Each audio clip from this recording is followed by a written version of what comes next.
Alright, kita ke topik seterusnya, intervensi awal. Masa itu sangat berharga, doktor. Jadi, apakah jenis terapi yang paling berkesan untuk kanak-kanak autism ni pada peringkat awal? Okey, pada peringkat awal kita tengok kepada masalah kanak-kanak autism ni lah. Okey, terapi, speech therapy penting. Occupational therapy pun penting untuk fine motor. Yang speech therapy tu dia mengajar untuk bercakap, OT untuk fine motor, dan satu lagi ABA therapy. Applied Behavior Analysis Therapy ni sangat penting untuk ajar tentang macam mana nak, contohnya mungkin dia belajar di setting di rumah, macam mana nak duduk tengok TV, nak buka remote TV dan sebagainya. Ini pendedahan yang saya dapat lah masa saya belajar di luar dulu. Tetapi dalam pada masa yang sama, ibu bapa juga adalah terapis kepada anak-anak. Macam dalam sesi saya pun, masa sesi feedback tu, saya latih ibu bapa macam mana nak menjadi terapis di rumah. Apa yang boleh mereka buat untuk bantu anak. Untuk terapi secara umum, kadang-kadang saya pun sedia maklum, kita ni susah nak jumpa STOT sebab mungkin susah nak dapat. Duduk jauh-jauh, jauh daripada bandar dan sebagainya. Tetapi ibu bapa sendiri pun perlu bantu anak bercakap, macam saya bagi contoh tadi, banyakkan bercakap dengan anak. Yang kedua, buatlah apa-apa aktiviti pun. Dan saya tak pernah suruh ibu bapa beli mainan untuk beraktiviti. Saya suruh ibu bapa mencipta permainan. Contohnya, kita boleh ambil saja, bawa anak kita, jom kita kutip batu, letak dalam bekas 1, 2. Lepas tu kita susun dan kita color pun salah satu aktiviti. Aktiviti tu nampaknya macam biasa, tetapi dekat situ adanya unsur apa tu, tentang OT, tentang fine motor, color, dia mengenal color, dia tengok, dia nampak, dia boleh bau dan sebagainya. Dia boleh sentuh dan sebagainya.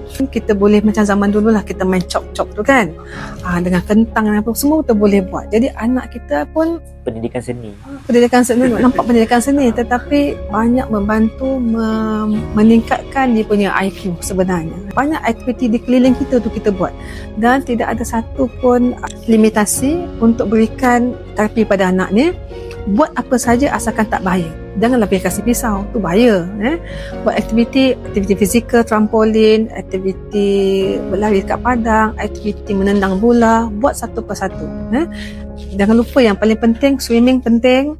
Swimming, klien-klien saya yang banyak speech delay, bila hantar anak ke swimming, lepas beberapa bulan dia kata, doktor, anak saya dah boleh banyak words dah bercakap. Satu. Yang kedua, ajar anak basikal sampai dia mahir buang roda kecil tu, sampai dia boleh balancing. So once dia dapat, IQ dia makin meningkat dan dia punya severity pun makin baik.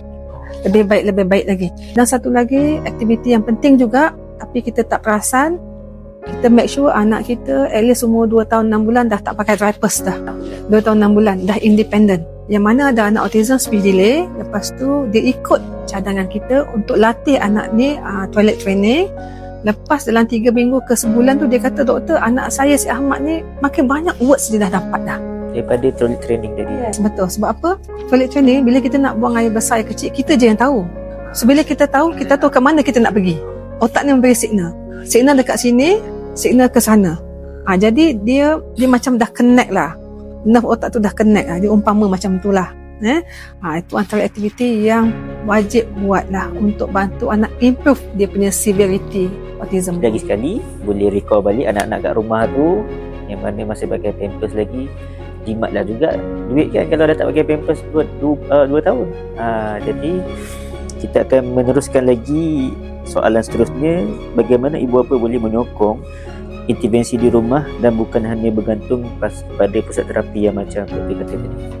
Seperti yang saya sebutkan tadi, ibu bapa sewajarnya berjumpa dengan profesional ST dan OT untuk dapatkan pandangan tentang anak tu. Tetapi apabila ibu bapa dah ada anak autism, mereka automatically adalah terapis kepada anak. Jadi buatlah apa saja aktiviti, jadi kreatif. Saya ada klien saya, anak dia masa datang jumpa saya tu sangat severe. Lepas dia dengar penjelasan saya tu, rumah dia tu bertukar jadi macam taska. Dia ada buat macam rock climbing, dia letak buaian, memang berubah dalam rumah tu. Usaha dia tu memang berbaloi. Anak tu ada perubahan dan setiap tahun dia akan upload dekat saya gambar video. Doktor, tengok ni anak saya Ahmad dah boleh kayu bersitan. Doktor, tengok ni anak saya dah boleh azan, dah boleh itu, dah boleh ini. Nampak daripada dia severe umur 2 tahun setengah. Sebab dia dapat diagnosis awal. Jadi awal lah dia dapat buat intervensi tu, sebab otak masih lembut, masih boleh menerima. Jadi peranan ibu bapa ni kita kena betul-betul lah merancang dan berdisiplin. Dan satu key yang saya nak beritahu ibu bapa, apabila kita ada anak autism, kita ada masalah keuangannya, kita ada masalah suami isteri ke, kita ada masalah bipolar ke, kita kena tolak tepi.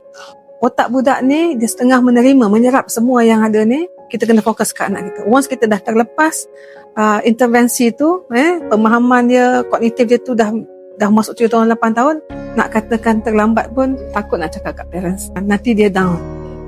Cara boleh kita galakkan, boleh lagi. Ada klien saya, doktor terlambat tak anak saya 8 tahun? InsyaAllah masih boleh lagi Pak. Tetapi jauh dari sudut hati, saya sebagai pakar psikologi, saya tahu apa yang berlaku. Tetapi selebihnya kan ada lagi kuasa yang lebih besar daripada kita manusia. Kita terus kasih semangat kepada ibu bapa ni untuk bantu anak tu.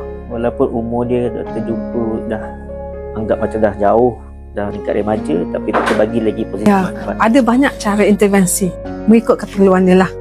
Kita tengok video yang seterusnya.